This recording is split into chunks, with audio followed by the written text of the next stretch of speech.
सीकर में दासा की ढाणी फाटक के पास चल रहे रेलवे ओवरब्रिज के पास कीचड़ में एक युवक की बाइक स्लिप हो गई। इसके बाद युवक के ऊपर से ट्रक निकल गया, जिससे युवक की मौके पर ही मौत हो गई। घटना के विरोध में आज परिजन सहित सर्व समाज के लोग 50 लाख रुपए के मुआवजे सहित अन्य मांगों को लेकर के धरने पर बैठ गए हैं। सांसद अमराराम भी धरना स्थल पर पहुंचे। यह हादसा शुक्रवार शाम करीब 5 से 5:30 बजे के बीच में हुआ, जिसमें पीपली दादली नगर निवासी राकेश सैनी पुत्र पुखराज सैनी गोकुलपुरा की तरफ से पिपराली चौराहा की तरफ जा रहा था। इसी दौरान टूटी फूटी सर्विस रोड पर कीचड़ में उसकी बाइक स्लिप हो गई। बाइक स्लिप होने के बाद उसके ऊपर से ट्रक गुजर गया। घटना में युवक गंभीर रूप से घायल हो गया, जिसे आसपास के लोग इलाज के लिए हॉस्पिटल लेकर के पहुंचे, जहां डॉक्टरों ने उसे मृत घोषित कर दिया। राकेश के परिवार की आर्थिक हालत भी ज्यादा ठीक नहीं है। राकेश खुद फोटोग्राफी का काम करता था। उसके पिता पुखराज सैनी खेती और गाड़ी चलाने का काम करते हैं। वहीं बड़ा भाई भी मेहनत मजदूरी का काम ही करता है। ऐसे में आज मुआवजे की मांग को लेकर परिजन सहित अन्य लोग फाटक के पास धरने पर बैठ गए, जिन्होंने ओवरब्रिज का काम भी बंद करवा दिया। सीकर जिला परिषद वार्ड नंबर 34 के सदस्य परमानंद सैनी ने बताया कि बीती शाम यह पूरा हादसा हुआ। यहाँ नजदीक ही उनका ऑफिस भी है। वर्तमान में यहाँ पर ओवरब्रिज का काम चल रहा है। ऐसे में सर्विस रोड पर ओवरब्रिज का काम कर रही कंपनी के द्वारा रोजाना पानी का छिड़काव यहाँ पर कर दिया जाता है, जिससे रोजाना कीचड़ यहाँ पर फैल रहा है। आए दिन कई हादसे होते रहते हैं। कल शाम को राकेश की बाइक स्लिप होकर यहाँ पर गिर गई, जिसके बाद यह हादसा हो गया और उसके ऊपर से ट्रक गुजर गया।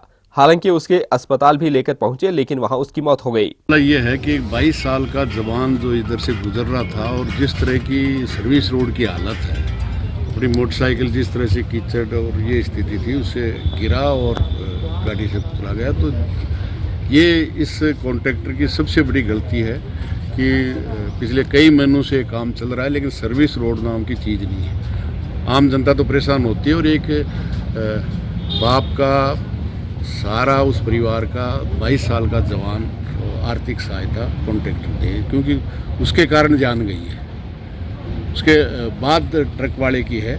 उससे सबसे ज़्यादा इस कॉन्ट्रैक्टर जो ओवर ब्रिज बना रहा है, मतलब समझ में नहीं आता, 70-80 करोड़ का ओवर ब्रिज बन रहा है और सर्विस लाइन नहीं बन रही। इससे ज़्यादा क्या आप सोचो। और 1 साल 1.5 साल बनने में और 1.5 साल तक इस बाईपास से गुजरने वाले हर आदमी को ये दंश भोगना पड़ रहा है। इससे ज़्यादा अफसोसजनक बात नहीं होगी। इसलिए तुरंत मुआवजा दें और सर्विस रोड बने और उस परिवार को न्याय मिले।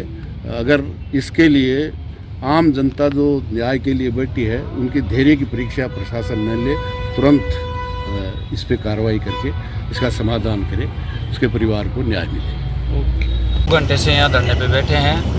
मामला एक युवक की यहाँ पे लापरवाही पूर्वक जो बाईपास का पुलिया का निर्माण चल रहा है, उस पर लापरवाही पूर्ण निर्माण होने की वजह से हुई है। सामने ही मेरा ऑफिस है और यहाँ पे इन लोगों ने ऐसा निर्माण कर रखा है कि उसके ऊपर पानी डाल देते हैं, जिससे दलदल बन जाता है। दलदल से वो बच्चा जो ही निकलता है वापिस स्लिप होकर गिरता है। और इनके जो एक ऊँचा नाला बना रखा है इन्होंने, रोड से 3 से 4 फीट ऊपर बड़े ही लापरवाही ढंग से निर्माण चला रखा है। उसके वो बच्चा टकराता है और गिर जाता है। उसके पीछे फिर कोई गाड़ी ऊपर से उनके निकल देती है। वहीं पे हमें जहाँ तक लग रहा है, हम उनको हॉस्पिटल पहुँचाते हैं, लेकिन हमें लग रहा है कि बच्चे की यहीं पे मृत्यु हो गई, जो कि एक दुखदपूर्ण घटना है।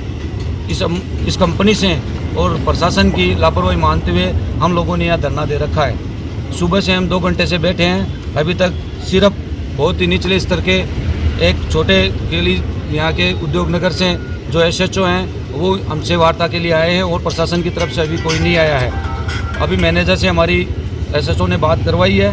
हमने हमारी मांगे भी रखी है, क्योंकि गरीब परिवार है, उसका बेटा चला गया, उनके यहाँ से इतनी बड़ी क्षति है, उसकी पूर्ति तो नहीं हो सकती, लेकिन सारे समाज की, सर्व समाज की, हमारे व्यापार मंडल की, जयपुर झुंझुनू व्यापार मंडल की सभी लोगों की ये मांग है कि इनको एक संविदा पे सरकारी नौकरी मिले परिवार को, और आर्थिक सहायता इस परिवार की हो।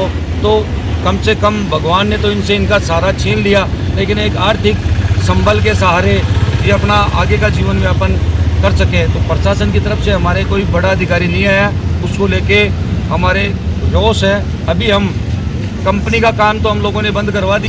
हम ये कह रहे हैं कि अगर 1 घंटे में कुछ वार्तालाप होके हमारा कोई समाधान नहीं निकलता परिवार का, तो हम लोग यहाँ सब इस सड़क के ऊपर लेट के हमारा प्रदर्शन करेंगे और पूरा ट्रैफिक जाम यहाँ से हम कर देंगे। हमारे प्रशासन मुकदमा लगाए तो हम उस मुकदमा खाने के लिए तैयार है, जेल में डाले तो जेल में डाले के तैयार है, पर परिवार को उचित न्याय दिला के रहें। वहीं कांग्रेस नेता राजेश सैनी ने बताया कि घटना के बाद आज 50 लाख रुपए की मुआवजे, मृतक युवक के परिवार को एक सदस्य को संविदा पर नौकरी देने और ब्रिज का काम कर रही कंपनी पर कार्रवाई की मांग को लेकर हम धरने पर बैठे हैं। अब तक प्रशासन का कोई बड़ा अधिकारी वार्ता के लिए नहीं आया है। यदि समय रहते प्रशासन वार्ता के लिए नहीं आता है तो हम रोड को जाम कर देंगे।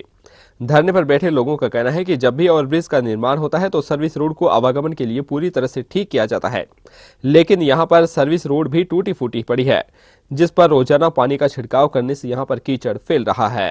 बैठे हैं, प्रशासन के नाम पे उद्योगनगर SHO साहब आए हैं, जो ठेकेदार के यहाँ पे मैनेजर हैं, उनको बुला के एक शॉर्ट वार्तालाप 5 प्रतिनिधि मंडल के द्वारा हुई है, जिसमें हमने डिमांड रखी है कि प्रशासन द्वारा परिवार के एक व्यक्ति को सरकारी नौकरी में जगह दें, और ठेकेदार से हम डिमांड रखी है कि भाई परिवार को आर्थिक सहायता के तौर पर 50 लाख रुपए का मुआवजा दिया जाए।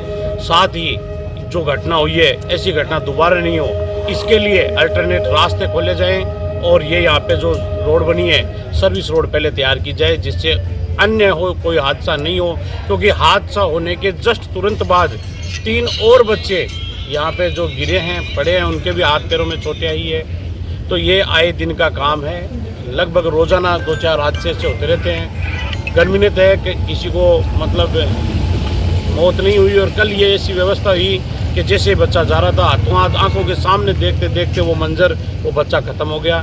तो ये घटना बहुत ही दुर्भाग्यपूर्ण है, और हम सब लोग यहाँ पर बैठे हैं, और जब तक परिवार के साथ हैं, जब तक प्रशासन उनको उचित मांग नहीं मानता है, अगर इसके लिए कोई उग्र प्रदर्शन करना पड़े, काम हम लोगों ने यहाँ पर ठेकेदार का बंद करवा दिया है, और रास्ता भी बंद होगा। आगे और भी जो उग्र प्रदर्शन है, सब साथी लोग यहाँ पहुँच चुके हैं, कुछ साथी लोग और आ रहे हैं, गाँव से हमारे यहाँ रवाना हो चुके हैं। सभी मिलकर जब तक परिवार के साथ न्याय नहीं होता है, हम हर हालत में परिवार के साथ खड़े हैं। राजेश सैनी, अध्यक्ष ब्लॉक कांग्रेस कमेटी सीकर।